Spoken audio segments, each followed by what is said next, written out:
नहीं वरुण, अब और यह सब मुझसे नहीं होगा। अपने आप पर बहुत जुर्म कर लिया मैंने। तुम्हारी बातें मैंने बहुत मान ली। तुम्हारी बातें मानते मानते मैंने अपने अंतर मन को ही मार दिया। तुम अपनी इच्छा मुझ पर थोपते गए और मैं समर्पित होकर सब पूर्ण करती गई। मुझसे मेरा निर्णय लेने का अधिकार भी तुमने छीन लिया। तुमने ये जानने का कभी प्रयास भी नहीं किया कि मेरी भी कोई इच्छा है, कोई खुशी है, एक आकाश है जहां मैं स्वयं अपनी इच्छा से उड़ सकूं, विचरण कर सकूं। अपने मन के विरुद्ध जाकर मैंने अपनी आत्मा को बहुत छलनी कर लिया। मेरी आत्मा रो रो कर यही कह रही है कि बस आयशा और नहीं। अब मैं अपने मन के विरुद्ध नहीं जा सकती। अब मैं वही करूंगी जो मेरा मन चाहेगा। दिमाग का दरवाजा अब मैंने बंद कर दिया है। आयशा बस आज रोज रोए जा रही थी। आयशा की आंखों में गंगा जमुना की तरह आंसू बहे जा रहे थे। आयशा आंसू रोक नहीं पा रही थी। वह वरुण के सामने रोकर अपने आप को कमजोर साबित करना नहीं चाहती थी, पर हृदय वेदना पिघलकर आंखों के रास्ते बाहर आने के लिए बेताब थी। मेरी बातें नहीं मान सकती तो इस घर में तुम्हारे लिए कोई जगह भी नहीं होगी। यह तुम अच्छी तरह से समझ लो। वरुण की बातों में रूखापन था। तुम्हारा तुम्हारा यह घर मेरा मन बहुत पहले छोड़ चुका है, और तन भी यह घर छोड़ देता अगर मुझे प्रिया की चिंता नहीं होती। मैं पहले सोचती थी कि यह घर छोड़ दूंगी तो प्रिया की जिंदगी बर्बाद हो सकती है, पर नहीं। अब अगर मैं इस घर में एक पल भी ठहरी तो प्रिया की जिंदगी जरूर बर्बाद हो जाएगी, जैसे मेरी हुई है। प्रिया की परवरिश में ऐसे माहौल में कतई नहीं करना चाहती। उसे एक अच्छी जिंदगी देना चाहती हूँ, अच्छी शिक्षा देना चाहती हूँ, ताकि वह स्वावलंबी बनकर अपना निर्णय स्वयं ले सके, स्वेच्छा से खुले आकाश में विचरण कर सके, खुशी से अपनी जिंदगी अपनी तरह से जी सके। आयशा ने अपनी आंखों के आंसू पोंछते हुए कठोरता से अपना निर्णय सुना दिया और जाने की तैयारी करने के लिए अपने कमरे की ओर बढ़ गई। ऐसे कठिन समय में आयशा की सहेली निकिता ने उसका बहुत साथ दिया। एक अच्छी कॉलोनी में छोटा सा फ्लैट किराए पर लेकर अपनी बेटी प्रिया के साथ रहने लगी आयशा। प्रिया 5 वर्ष की हो गई थी। एक अच्छा स्कूल देखकर आयशा ने प्रिया का एडमिशन पहली कक्षा में करवा दिया। निकिता की मदद से आयशा को कंपनी में नौकरी मिल गई थी, जिस कंपनी में निकिता मैनेजर के पद पर पदस्थ थी। आयशा के पास कंपनी में कार्य करने का अनुभव था, इसीलिए उसे नौकरी मिलने में बहुत अधिक परेशानी नहीं आई। नई नई नौकरी थी, आयशा थोड़ा झिझक रही थी, क्योंकि इतने साल घर में ही रही। निकिता ने आयशा का परिचय सबसे करा दिया। मैनेजर ने आकर आयशा को सारा काम समझा दिया था। मैनेजर के जाने के बाद आयशा फाइल्स लेकर बैठ गई, अपना काम समझने का प्रयास कर रही थी। फाइल्स देखकर आयशा का मन कुछ यादों की किरणें मानस पटल पर ऐसे बिखर गई, जैसे किसी सिनेमा के पटल पर किरणें बिखरा दी जाती है और चित्र उभर कर सामने आती है। एक प्राइवेट कंपनी में उसकी जॉब लगी थी। कस्टमर को डील करना उसका मुख्य काम था। कंपनी अकाउंट को भी उसे संभालना होता था। एक बार ऐसे ही एक कस्टमर से उसकी मुलाकात हुई, जो किसी एक कंपनी का मालिक था, अपनी कंपनी की प्रगति करने के लिए संघर्ष कर रहा था। आयशा को देखकर वह काफी प्रभावित हुआ था, तो कोई ना कोई काम का बहाना बनाकर अक्सर आ जाया करता था। एक दिन बातों बातों में आयशा से कहा, आपका नाम तो मुझे पता है, आप आयशा है, पर ये नहीं पता कि आप इसी शहर की हैं या किसी अन्य शहर की हैं। क्यों, इसका काम से कोई ताल्लुकात तो है नहीं? मैं चाहे किसी भी शहर से हूँ, इससे आपके काम में कोई परेशानी तो नहीं आती होगी? आयशा ने बेबाकी से कहा, नहीं नहीं, मैं इसीलिए पूछ रहा था। मैं जानना चाहता हूँ कि आप इसी शहर की रहने वाली हैं क्या? पर डर रहा था। इसमें डरने वाली क्या बात है? आप सीधे ही पूछ सकते हैं, आप कहाँ की रहने वाली हैं? मुझे लगा आप बुरा मान जाएगी। बुरा मानने वाली कोई बात ही नहीं है। वैसे भी आप बहुत दिनों से यहाँ आ रहे हैं, मुझे जानते हैं, मैं भी आपका नाम जानती हूँ। आप मिस्टर वरुण मल्होत्रा है और मल्होत्रा एंड सन्स कंपनी के मालिक हैं। मैंने सही कहा ना? बिल्कुल बिल्कुल, आप गलत कह ही नहीं सकती। बहुत होशियार है आप और बहुत खूबसूरत भी। खूबसूरत शब्द सुनकर आयशा को थोड़ा अटपटा सा लगा और अच्छा भी लगा। खूबसूरत शब्द सुनकर किसी लड़की के होठों पर मुस्कान और कपोलों पर लालिमा छा जाने का गुण प्राकृतिक ही होता है। आयशा के गालों पर भी भोर की लालिमा जैसी रक्तिमाभा स्पष्ट नजर आ रही थी। वह शर्मा गई और मन ही मन सोचने लगी कि इतनी सी जान पहचान में मेरी इतनी तारीफ क्यों कर रहा है? कहीं मतलब निकालने का कोई नापाक इरादा तो नहीं है इसके मन में? नहीं नहीं, ऐसा दिखता तो नहीं है। वह अच्छी पर्सनैलिटी है, हैंडसम है और बातों से भी लगता है बहुत ही सुलझा हुआ है। फिर भी मुझे इसके मन को पढ़ना पड़ेगा। उसने हंसते हुए कहा। अच्छा, ऐसा क्या? यह तो मुझे नहीं पता कि मैं इतनी खूबसूरत हूँ। केवल खूबसूरत नहीं, आप बहुत खूबसूरत हैं। आज जाकर आईने में देखना, अपने आप को पता चल जाएगा। वरुण के होठों पर प्यारी सी मुस्कान थी। आयशा एकदम शर्मा गई और उसने नजरें झुका ली और कहा, तारीफ करना तो कोई आपसे सीखे। बात बात में ऐसी तारीफ कर दी कि सामने वाले को कुछ पता ही नहीं चल पाया कि तारीफ के शब्द कब निकल गए। तारीफ क्या, मैं तो सच ही कह रहा हूँ। और फिर तारीफ ना करूँ तो क्या आपकी बुराई करूँ कि आप बहुत बदसूरत है। वरुण के होठों पर शरारत भरी मुस्कान थी। यह मुस्कान बता रही थी कि वह दिल दे चुका है आयशा को। आयशा ने घड़ी की ओर देखते हुए कहा, समय हो चुका है जाने का। आपका काम खत्म हो गया तो मुझे इजाजत दीजिए घर जाने की। श्योर श्योर, आपको बिल्कुल इजाजत है। बाय, सी यू टुमारो, कहकर वरुण ने अपना बैग उठाया और चल दिया। वरुण का व्यक्तित्व आकर्षक था, जो कि आयशा को आकर्षित तो किया था, पर किसी को अच्छे से जाने बिना उसने कदम बढ़ाना उचित नहीं समझा। घर पहुंचकर माँ पिताजी के साथ रात का खाना खाया। इसके बाद काम के विषय में थोड़ी बहुत बातें हुई। आयशा के मन में कुछ तो उलझन थी, तो वह आराम करना चाहती थी। इसीलिए माँ पापा से कहा, अच्छा मैं थोड़ा आराम करना चाहती हूँ, मम्मा पापा थक गई हूँ। दिन भर कस्टमर से बात करते करते थकान हो जाती है। अच्छा बेटा, जा आराम कर ले, दिन भर की थकी हुई है। बातें तो छुट्टी के दिन भी कर सकते हैं। अच्छा, गुड नाइट। गुड नाइट मम्मा पापा, कल सुबह मिलते हैं। फिर सुबह ऑफिस पहुंचकर वही फाइल्स, वही कस्टमर्स। पूरा दिन कैसे बीत जाता पता ही नहीं चलता। अचानक किसी ने आकर कहा, गुड इवनिंग। तो उसने नजर उठाकर देखा, सामने वरुण खड़ा था।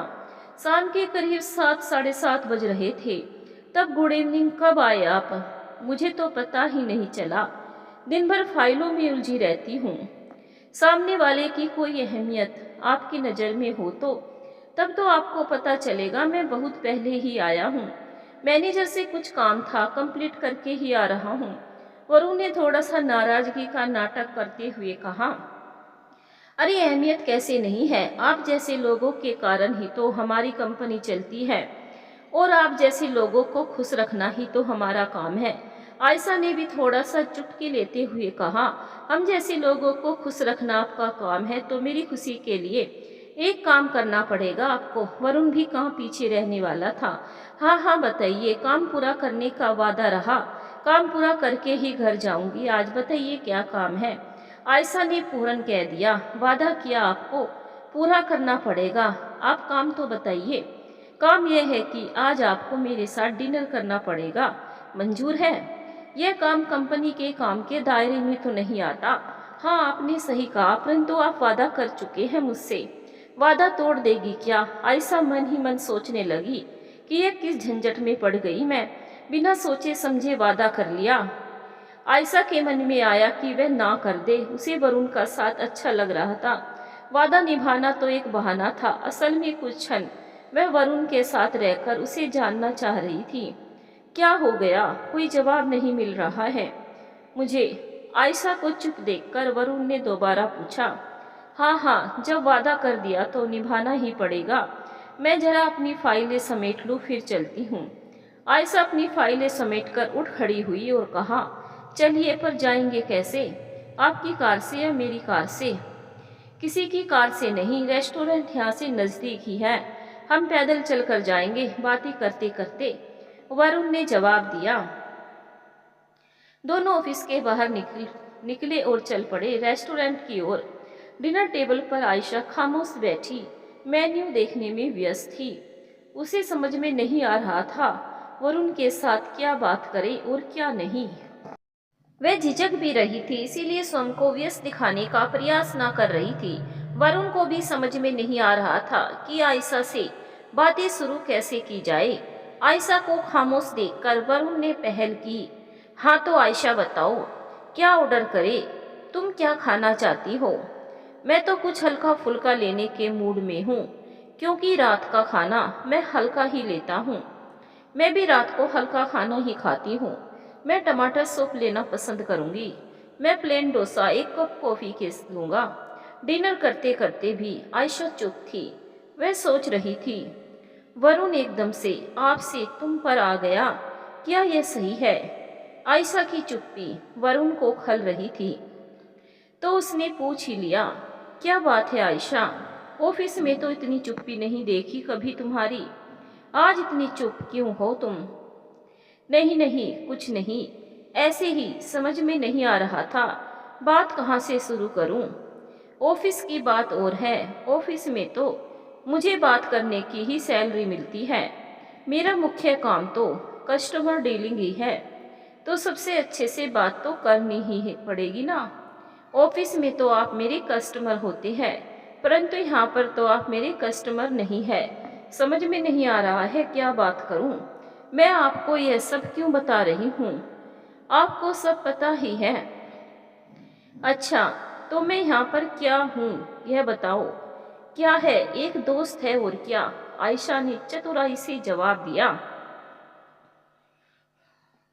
बस केवल एक दोस्त है और कुछ नहीं। इस दुनिया में अच्छा दोस्त भी नसीब वालों को ही मिलता है। दोस्त होने में क्या बुराई है? अच्छा, तो मैं आपका अच्छा दोस्त हूँ। तो अच्छा दोस्त होने के नाते यह बता दीजिए कि यह दोस्त आपको कैसा लगता है? दोस्त के बारे में कैसा ख्याल है? अच्छा ख्याल है। मेरा मतलब था, मैं तुम्हें कैसा लगता हूँ? अच्छे सुलझे हुए, बातें भी अच्छी कर लेते हैं। और क्या मेरी पर्सनैलिटी तुम्हें अच्छी नहीं लगती? तुम्हारी तो मुझे बहुत अच्छी लगती है। नहीं नहीं, अच्छी लगती है, पर मैं एकदम से कैसे कह दूं कि आपकी पर्सनैलिटी मुझे बहुत अच्छी लगती है? शर्माते हुए आयशा ने कहा। तो फिर धीरे से ही कह दो, जो मन में आई कह दो। मैं तुम्हारे मन की बात जानना चाहता हूँ। शर्माने वाली कोई बात ही नहीं है, हम कोई बच्चे तो है नहीं। एक शरारती मुस्कान के साथ वरुण ने कहा। हाँ, अच्छी लगती है, आयशा ने शर्माते हुए कहा। आयशा की सहमति पाकर वरुण की आंखों में खुशी की चमक ऐसी लग रही थी जैसे सर्दी की भोर में हरित तृणों की नोकों पर जब ओस की बूंदें गिरती है और उस पर सूर्य की रक्तिम आभा पड़ती है तो वह मोती जैसे चमकने लगती है। उसका मन उसे आयशा के करीब खींचकर ले जा रहा था। इस तरह दोनों कभी किसी कॉफी हाउस में मिलते तो कभी किसी रेस्टोरेंट में जाकर बैठते। कॉफी पीना और खाना खाना तो बस एक बहाना था। दोनों एक दूसरे को जानना चाहते थे और एक दूसरे के करीब आने के लिए व्याकुल थे। शायद पहला पहला प्यार का नशा ऐसा ही होता है।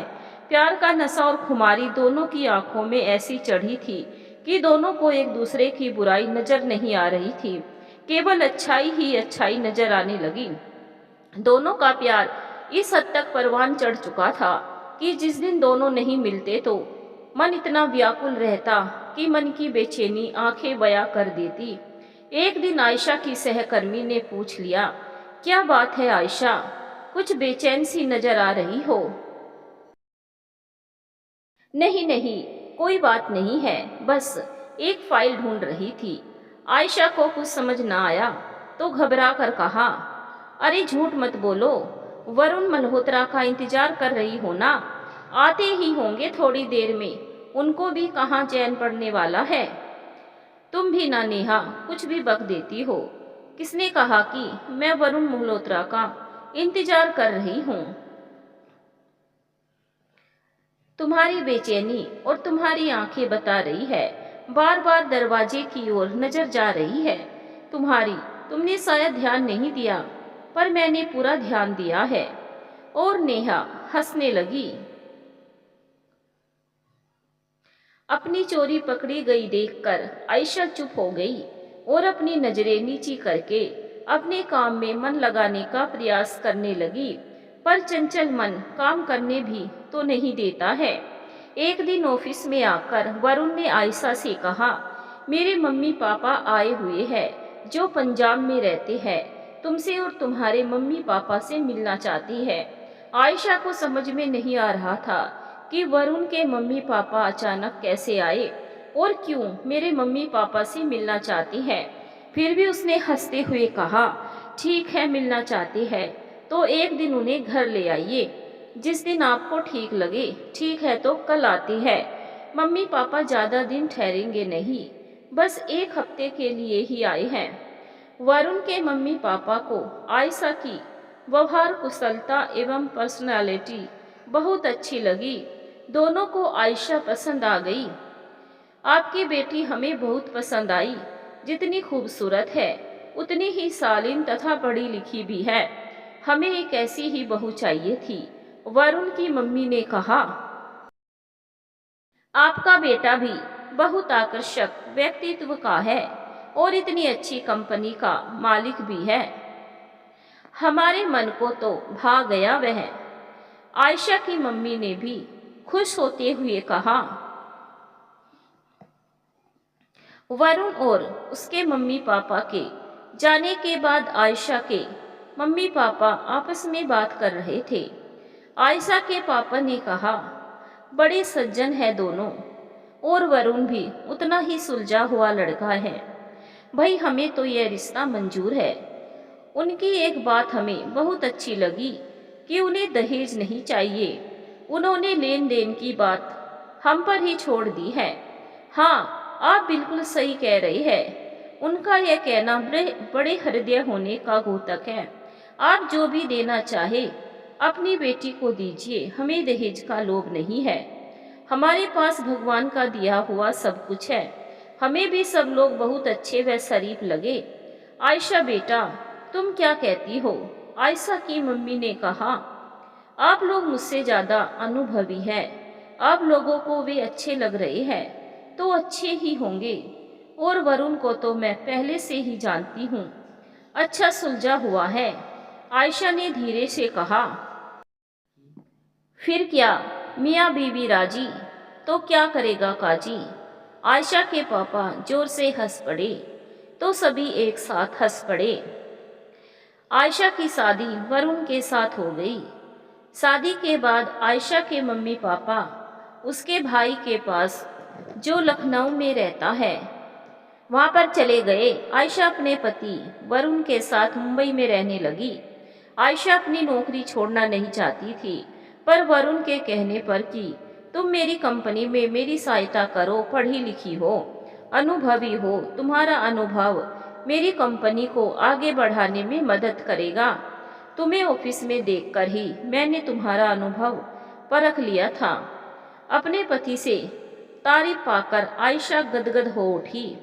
आयशा ने खुशी खुशी नौकरी छोड़ दी, यह सोचकर कि अगर वरुण को मुझ पर इतना भरोसा है कि मैं उसकी कंपनी में सहायक हो सकती हूँ, तो मुझे अपनी नौकरी छोड़कर कंपनी को आगे बढ़ाने के लिए सहयोग देना चाहिए। यह तो अच्छी बात है कि हम दोनों मिलकर अपनी कंपनी चलाएंगे। और उसे एक ऊंचाई तक ले जाएंगे। वरुण भी काफी समय से संघर्ष कर रहा है। ये मेरा सौभाग्य है कि मैं वरुण के कंधे से कंधा मिलाकर कंपनी को एक मुकाम तक पहुंचा दूं। सारी बातें सोचकर आयशा का मन एक आत्मसंतुष्टि से भर उठा।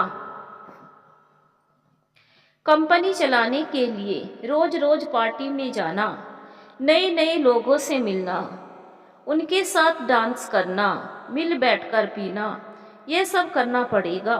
यह तो आयशा ने सपने में भी नहीं सोचा। एक ऐसे माहौल में उसकी परवरिश हुई है जहां पर ऐसी संस्कृति को मान्यता नहीं दी जाती है। उसके पापा एक सरकारी टीचर थे। एक शिक्षक होने के नाते बच्चों को अच्छी शिक्षा देना उनके लिए सबसे पहला कर्तव्य था। अपने बच्चों को भी उन्होंने वही संस्कार, वही शिक्षा देने का भरसक प्रयास किया है। आयशा की रग रग में भारतीय संस्कृति और सभ्यता रची बसी हुई है, जिसने स्वयं को बचपन से ही ऐसे माहौल में ढाल लिया है। उसे अत्याधुनिक कहे जाने वाले इस माहौल में स्वयं को ढालना अर्थात स्वयं के प्रति अन्याय और अत्याचार करने के समान ही है। वरुण के बारे में तो उसने ऐसी कल्पना ही नहीं की थी। एक पति का स्वाभिमान उसकी पत्नी होती है। पत्नी अगर कोई गलत कदम उठाए तो पति को ऐतराज होना चाहिए, ऐसा मानना है आयशा का। परंतु यहाँ तो बात बिल्कुल विपरीत है। पति स्वयं पत्नी को वह सब करने के लिए बाध्य कर रहा है जो उसके स्वाभिमान के विरुद्ध है। वरुण, कंपनी चलाने के लिए मेरा रोज रोज पार्टी में जाना जरूरी है क्या? मेरी कंपनी नई नई है आयशा, लोगों से मिलेंगे, नहीं तो कस्टमर कैसे बढ़ेंगे? कंपनी की प्रगति के लिए यह बहुत आवश्यक है कि हम पार्टियों में जाएं और लोगों से मिलें। तुमने तो कहा था मुझे कंपनी के काम में हाथ बटाना है, यह भी तो कंपनी का ही काम है। वरुण मंद मंद मुस्कुरा रहा था। यह कैसा काम है कंपनी का? यह तो मेरे समझ से परे है। कंपनी अकाउंट को मैनेज करना है तो मैं कर सकती हूँ। कंपनी में बैठकर कस्टमर को डील करना है, वह भी मैं कर सकती हूँ। परंतु पार्टी में जाकर ढोंग करना मेरे स्वभाव में नहीं है। यह मेरे लिए करना मुश्किल ही नहीं, असंभव है। आयशा क्रोध से तिल मिला रही थी। करना तो तुम्हें पड़ेगा ही, पत्नी हो मेरी, अपने आप को ढालो तो बेहतर होगा। वरुण की बातों में सख्ती के साथ आदेश भी था। वरुण की बात सुनकर आयशा को क्रोध आया और उसके साथ साथ अपनी मजबूरी पर आंखों में आंसू भी छलक आए। मन में वितृष्णा का भाव घर कर गया। मन तो चाह रहा था कि अभी रिश्ते नातों का सारा बंधन तोड़कर कहीं ऐसी जगह पर चली जाए जहां पर मन में शांति हो और जीवन में सम्मान हो। वे स्वयं से ही सवाल करने लगी, ये कहाँ आकर फंस गई मैं? ये क्या किया मैंने? मुझे सोच समझकर कदम उठाना चाहिए था। जिसे मैंने पति के रूप में स्वीकार किया है, उसे तो अपने पति होने का अभिमान भी नहीं है और ना ही पत्नी के स्वाभिमान की कोई चिंता है। कोई पति अपनी पत्नी से यह सब काम कैसे करवा सकता है? क्या उसके पुरुष तत्व को जरा भी चोट नहीं लगती कि उसकी पत्नी किसी और के साथ बैठकर पिए, किसी और के साथ फ्लोर पर डांस करे? यह कैसा प्यार है वरुण का?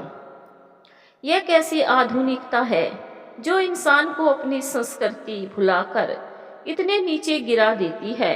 धन कमाने के लिए किसी भी मार्ग पर चलने को मजबूर कर देती है। इंसान को जीने के लिए धन संपत्ति की आवश्यकता तो है, परंतु वह धन संपत्ति गलत रास्ते पर चलकर कमाया जाए, यह बिल्कुल अनुचित है। मुझे वरुण का विरोध करना पड़ेगा, वरना पानी सर के ऊपर से निकल जाएगा और मैं उसमें डूबती चली जाऊंगी। हाथ पांव मारकर भी मुझे किनारा नहीं मिलेगा। तुमने क्या मेरे साथ इसीलिए शादी की थी कि तुम्हारे बिजनेस को बढ़ाने के लिए मैं यह सब करूं? मेरे स्वाभिमान का सौदा तुम अपने रुपयों पैसों के साथ नहीं कर सकते। तुम्हें धन कमाना है, जरूर कमाओ, किसी ने तुम्हें रोका नहीं है, परंतु धन की बेदी पर तुम मेरी बलि नहीं चढ़ा सकते। मैं यह होने नहीं दूंगी। मैं जीना चाहती हूँ इज्जत के साथ, स्वाभिमान से सर ऊंचा करके। मैं तिल तिल मरना नहीं चाहती, आयशा ने सख्ती दिखाते हुए कहा। तो इसमें हर्ज क्या है? पार्टी में और भी लोग आए थे, और भी लोगों की पत्नियां भी थी, वह सब यही कर रही थी। करती होगी, पर मैं उस मिट्टी की नहीं बनी हूँ कि तुम मुझे यह सब करने के लिए मजबूर कर सकते हो। मैंने तो सोचा था कि बिजनेस पार्टी में जाना एक साधारण बात है, पर मुझे अब समझ में आ रहा था कि बार बार बिजनेस पार्टी में जाने का अर्थ क्या है। मुझसे यह सब नहीं होगा। तुम मेरी पत्नी हो तो पत्नी का धर्म नहीं है क्या पति के काम में सहायता करे? तुम्हारी कंपनी में मेरे लायक कोई काम हो तो मैं अवश्य करूंगी, पर पार्टी में जाकर यह सब करना मेरे काम नहीं है। क्या तुमने मुझसे इसलिए शादी की थी? आयशा ने गुस्से में चिल्लाते हुए कहा। हाँ हाँ, इसीलिए की थी शादी, ताकि तुम मेरे बिजनेस को आगे बढ़ा सको। वरुण ने बेशर्मी से चिल्लाते हुए कहा। तो तुम्हें एक अदद कोल गर्ल चाहिए थी, तो किसी कोल गर्ल से शादी कर लेते। मुझ जैसे शरीफ लड़की से शादी करने की हिमाकत क्यों की? पता है तुम कितनी शरीफ हो? ऑफिस में सबसे हंस हंस के जिस तरह से बातें करती थी, वह देखकर ही मैं समझ गया था। तभी तो मैंने हाथ बढ़ाया कि तुम मेरे लिए भी अच्छी काम की हो। छी वरुण, तुम इतने गिरे हुए हो, यह मैंने कभी सोचा ही नहीं था। कोई इंसान पैसे के लिए इतना गिर भी सकता है। आयशा गुस्से में पैर पटकते हुए अपने कमरे में चली गई और अंदर से दरवाजा बंद कर लिया। कुछ महीनों के बाद प्रिया का जन्म हुआ। मां बनने की खुशी में आयशा सब अपमान दुख भूल गई थी। यह खुशी तो ऐसी खुशी है जो जीवन में आते ही जीवन को एक नया मोड़ दे देती है। जीवन खुशी के झूले में झूलने लगता है। चारों ओर खुशियां ही खुशियां नजर आती है। अपना सारा ममता तो प्रिया पर लुटाकर आयशा बहुत संतुष्ट थी। उसका सारा समय, सारा दिन प्रिया के इर्द गिर्द नाच कर कैसे बीत जाता कुछ पता ही नहीं चलता। समय पंख लगाकर जैसे उड़ गया। प्रिया 6 महीने की हो गई। बहुत सुंदर, गोरी और प्यारी सी है प्रिया। देखकर आयशा का मन आनंद से भर जाता। एक दिन फिर अचानक वरुण ने आयशा से कहा, आज रात को एक पार्टी है, आज चलना है पार्टी में। यह पार्टी बहुत जरूरी है। अगर मैं इस पार्टी में एक बड़ी कंपनी के मालिक को खुश कर पाया तो मुझे बहुत बड़ी डील मिलेगी, जिससे मेरी कंपनी एकदम से ऊंचाई पर पहुंच जाएगी। नहीं, अपने बिजनेस को बढ़ाने के लिए तुम मुझे शतरंज का मोहरा नहीं बना सकते।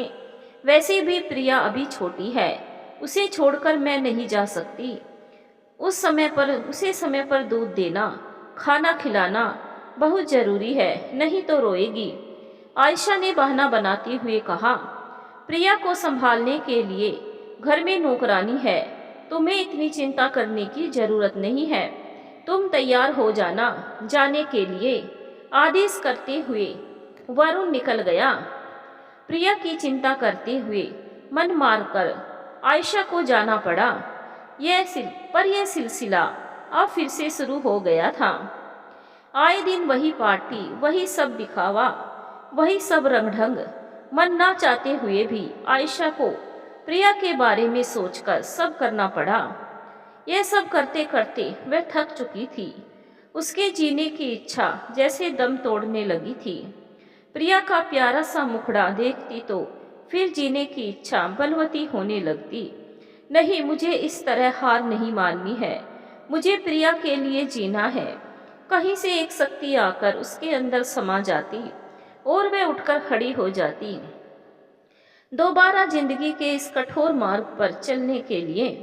देखते देखते प्रिया 5 साल की हो गई। अब आयशा को प्रिया को जिंदगी के बारे में सोचकर चिंता होने लगी। अब प्रिया काफी समझदार हो गई है। अगर उसने ये सब रंग ढंग देख लिया तो उसके ऊपर क्या असर पड़ेगा। नहीं नहीं, मैं ऐसे माहौल में प्रिया को बड़ी होने नहीं दूंगी। उसे अच्छी शिक्षा देकर, अच्छे संस्कार देकर एक अच्छा इंसान बनाना है। मुझे उसे इस माहौल से दूर लेकर जाना पड़ेगा। आखिर उसने ठान लिया कि अब वह वरुण की बात नहीं सुनेगी, उसका विरोध करेगी। चाहे उसे इस घर में से जाना पड़े, चाहे ये रिश्ता टूट जाए। वैसे भी इस रिश्ते की डोर इतनी कमजोर है कि इसको अधिक दिन तक संभाल कर रखना मुश्किल है। प्रिया के भविष्य के लिए, उसकी अच्छी जिंदगी के लिए ये रिश्ता मुझे तोड़ना ही पड़ेगा। वैसे भी इस रिश्ते में अब रखा ही क्या है, केवल अपमान और तिरस्कार। आखिर एक दिन आयशा प्रिया का हाथ पकड़कर घर से निकल पड़ी। उसकी एक सहेली है निकिता, जिसकी मदद से वह अच्छे माहौल में एक छोटा सा फ्लैट किराए पर लेकर रहने लगी।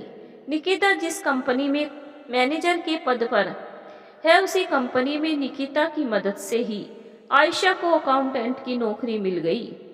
पहले कार्य करने का अनुभव इस समय आयशा के काम आ गया।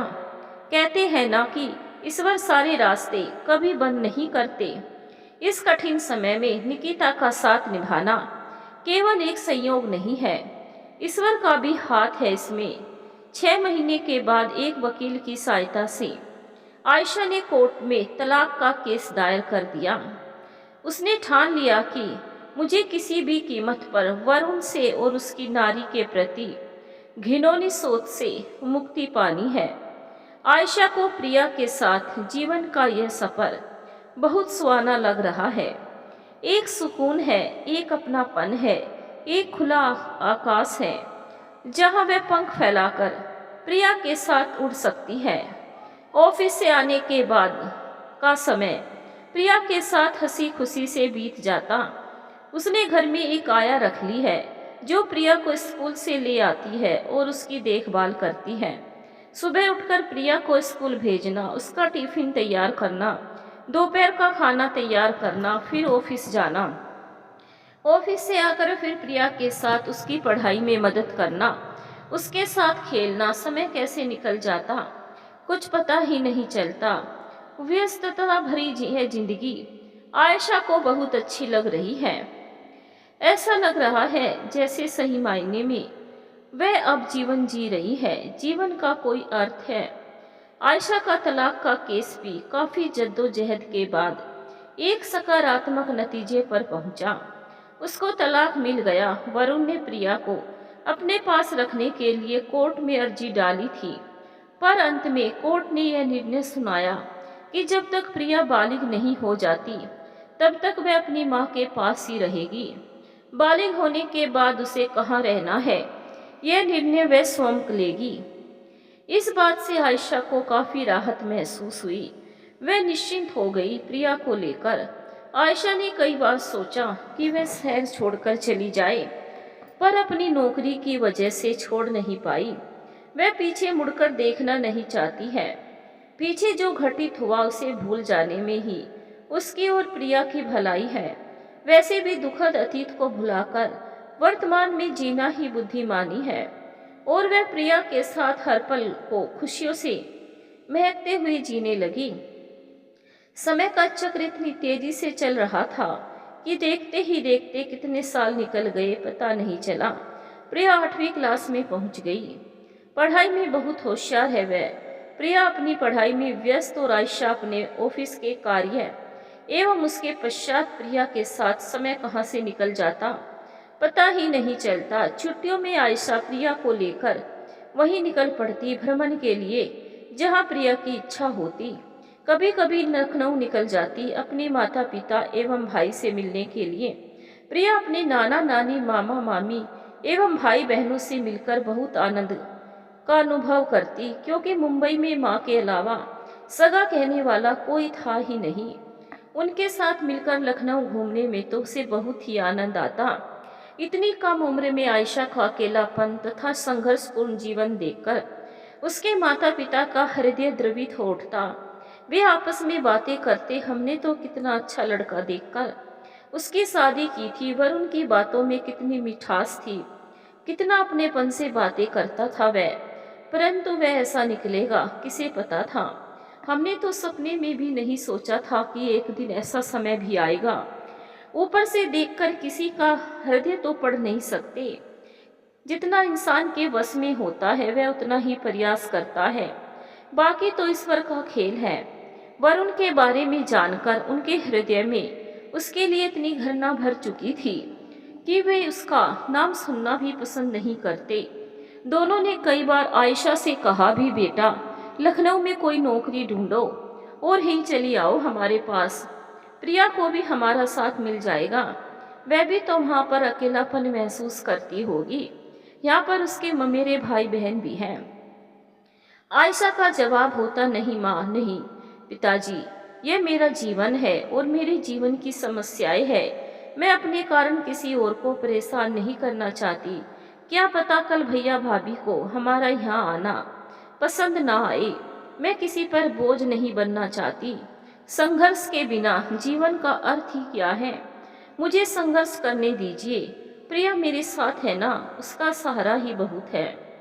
आयशा के मम्मी पापा हार कर चुप हो जाते।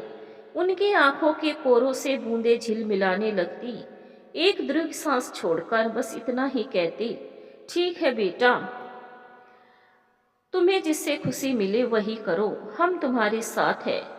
स्वयं को अकेला कभी मत समझना। एक दिन स्कूल से आकर अपनी माँ से कहने लगी, मम्मा पापा मुझे स्कूल में मिलने आती है तो मुझे अच्छा नहीं लगता है। आप उनसे कह देना मैं उनसे मिलना नहीं चाहती। प्रिया की बात सुनकर आयशा को लगा कि प्रिया अब बड़ी हो गई है, अच्छा बुरा और पसंद नापसंद समझने लगी है। उसने प्रिया को समझाते हुए कहा, नहीं बेटा ऐसा नहीं करते, मिलने आते हैं तो मिल लिया करो, ज़्यादा बातें नहीं करना है तो मत करो, थोड़ी देर मिलकर आ जाया करो। नहीं मम्मा, मुझे अपने घर के ले जाने के लिए कह रहे थे पर मैंने मना कर दिया। मैंने कह दिया मैं मम्मा से पूछे बिना कहीं नहीं जाऊंगी। यह तो तुमने बड़ी होशियारी वाली बात कही है। मुझे बिना बताए मुझसे बिना पूछे कहीं भी जाना नहीं बेटा। मुझे तुम्हारी बहुत चिंता होती है। मुझे पता है मम्मा, आप दिन भर इतनी मेहनत करती हो, मैं आपको परेशान नहीं करना चाहती। आपसे पूछे बिना कोई काम नहीं करना चाहती। मैं आपकी अच्छी बेटी हूँ ना मम्मा। हाँ बहुत अच्छी बेटी हो, बहुत समझदार हो, मुझे पता है। बहुत बातें कर ली, थोड़ी देर पढ़ाई भी कर लो, तब तक मम्मा तुम्हारे लिए खाना बना लेती है।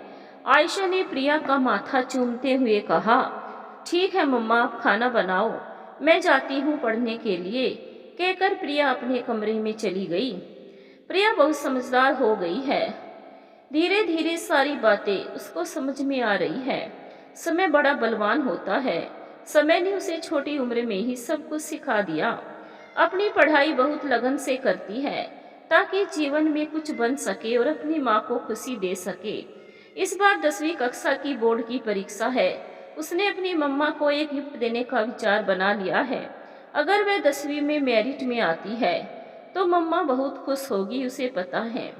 प्रिया बेटा बहुत रात हो गई है, अब सो जाओ, सुबह फिर स्कूल जाने की तैयारी करनी पड़ेगी और मुझे भी ऑफिस जाना है। इतनी देर तक जागती रहोगी तो तबीयत खराब हो जाएगी। आयशा थक गई थी और उसे भी नींद आ रही थी, पर क्या करे, जब तक प्रिया सो नहीं जाती तब तक वह कैसे सो सकती है। रात के 12 बज रहे थे तो उसने प्रिया से सोने के लिए कहा, नहीं मम्मा थोड़े से क्वेश्चन और बचे हैं, मैं उसे पूरा करके ही सोऊंगी। आप थक गई होगी, आप सो जाइए। तुम्हें पता है बेटा, जब तक तुम नहीं सोती हो तो मैं कहाँ सो पाती हूँ, मेरा मन ही नहीं करता। 10वीं कक्षा की बोर्ड की परीक्षा का परिणाम आया तो आयशा और प्रिया खुशी से झूमने लगे। प्रिया का मेरिट लिस्ट में 8वां स्थान प्राप्त हुआ था। माँ और बेटी के सपने साकार हो रहे थे। दोनों की मेहनत रंग लाई। आज दोनों का मन दूर आसमान की ऊंचाई को छूने के लिए ललायित है। आयशा ने प्रिया का माथा चूमते हुए उसे बधाई दी और कहा, बेटा आगे भी मेहनत करो और 12वीं की परीक्षा के साथ साथ आईआईटी जेईई में भी तुम्हें सफलता हासिल करना है। उसके लिए चाहे तुम्हें और मुझे कितनी ही मेहनत करनी पड़े, हम पीछे नहीं हटेंगे। जी मम्मा, देखना आप मैं बहुत मेहनत करूंगी तो मुझे अवश्य सफलता मिलेगी। आपसे मेरा वादा रहा कि मैं अपना पूरा समय पढ़ाई में ही लगाऊंगी। प्रिया ने खुशी से चहकते हुए कहा। प्रिया की मेहनत रंग लाई। उसने आईआईटी जेईई में अच्छी रैंक हासिल की। खुशी से आयशा की आंखों की कोरे भीग गई। आज वह बहुत गर्वित महसूस कर रही थी। यह एक ऐसी खुशी है जिसे पाकर वह चाहे भी तो अपने आंसुओं को रोक नहीं सकती। वह तो बाहर आने के लिए जैसे बेताब है। उसका त्याग, उसकी मेहनत, उसकी प्रार्थना आज रंग लाई है। उसने प्रिया के लिए जैसी जिंदगी का सपना देखा था, वह सपने पूरे होते दिख रहे हैं। वह सदैव ये चाहती रही कि प्रिया गर्व से सिर ऊंचा करके स्वाभिमान के साथ जिए। पेपर में प्रिया की तस्वीर देखकर वरुण को बहुत आश्चर्य हुआ और खुशी भी हुई। आखिर प्रिया उसी की बेटी है। आयशा ने जो कहा था वह करके दिखा दिया। उसने प्रिया की परवरिश बहुत ही अच्छी तरीके से की है। प्रिया से मिलकर उसे बधाई देने का उसने निर्णय लिया। अपनी गाड़ी उठाई और आयशा के घर की ओर चल दिया। दरवाजे की घंटी बजी तो आयशा ने दरवाजा खोला तो सामने वरुण खड़ा था। वर्षों बाद वरुण को देखकर उसे समझ में नहीं आया कि वह क्या कहे क्या नहीं। उसके चेहरे पर कई रंग आए और गए। उसे समझ में नहीं आ रहा था अंदर बुलाए या वापस भेज दे। फिर अपने आप को संभालते हुए उसने कहा, तुम यहाँ पर? हाँ, प्रिया की तस्वीर पेपर में देखकर मुझे पता चला कि उसने आईआईटी जेईई में अच्छी रैंक हासिल की है, तो मैं उससे मिलने और बधाई देने चला आया। वरुण ने थोड़ा सा झिझकते हुए कहा, पर कोर्ट में यह बात हुई थी कि तुम कभी मेरे घर नहीं आओगे। तुम्हें प्रिया से मिलना है तो स्कूल में मिलोगे। यहाँ आने की हिम्मत कैसे हुई कि तुमने? आज तो खुशी का दिन है। आज तो गुस्सा मत करो। हमारी बेटी ने हमें गर्वित किया है तो हमें मिलकर सेलिब्रेट करना चाहिए। ओहो, हमारी बेटी? बेटी की चिंता कब से होने लगी तुमको? अब जब बेटी ने कुछ हासिल कर लिया तो हमारी बेटी हो गई। पहले कभी सोचा था बेटी के लिए? पुरानी बातें भूल जाओ आयशा। जिंदगी फिर से नए तरीके से शुरू कर सकते हैं। तुम चाहो तो तुम्हारे साथ फिर से जिंदगी शुरू करना है। तुमने सोच कैसे लिया? मेरी जिंदगी बहुत अच्छी है और मैं अपनी जिंदगी से बहुत खुश हूँ। मेरी जिंदगी में खलल पैदा करने मत आया करो। रहा सवाल भूलने की, तो मेरे घाव अभी भी हरे हैं। बहुत मेहनत और त्याग से मैंने अपनी बेटी की जिंदगी बनाई है। उसे बर्बाद करने के लिए मत आया करो। बहुत पहले ही मैं ये शहर छोड़ना चाहती थी, पर नौकरी के कारण छोड़ नहीं पाई। पर अब लगता है मुझे ये शहर छोड़ना ही पड़ेगा। तो तुम मुझसे डरकर भाग जाना चाहती हो? नहीं, डरकर नहीं। मैं उन पुरानी सड़ी गली, अंधेरी पगडंडियों को छोड़कर एक नई उजली राह की खोज में जाना चाहती हूँ, जहाँ तुम जैसे लोग ना हो, तुम्हारे जैसे सोच वाले ना हो, समझे? अब तुम जा सकते हो। हाँ, चला जाऊंगा, पर एक बार प्रिया से मिलना चाहता हूँ। उसे बुलाओ। प्रिया अंदर से सारी बातें सुन रही थी। उसने अंदर से ही कहा, मुझे किसी से नहीं मिलना है। मम्मा कह दीजिए चले जाए और आगे से मुझसे मिलने कभी ना आए। मैं अब 18 साल की हो गई हूँ। अपना निर्णय स्वयं लेने लायक और मेरा निर्णय यह है कि मैं किसी से मिलना नहीं चाहती। प्रिया की बातों में आत्मविश्वास एवं दृढ़ता स्पष्ट झलक रही थी। आयशा अंदर आकर मन ही मन सोचने लगी, अब मुझे यह शहर छोड़ना पड़ेगा। प्रिया का एडमिशन मैं मुंबई में नहीं कराऊंगी, उसका एडमिशन मैं लखनऊ में कराऊंगी, जहां मेरे मम्मी पापा और भाई भी हैं। भाई के 2 बच्चे भी हैं। प्रिया को उनका साथ मिल जाएगा और मैं यहाँ की नौकरी छोड़कर कोई और नौकरी के लिए अप्लाई करूंगी।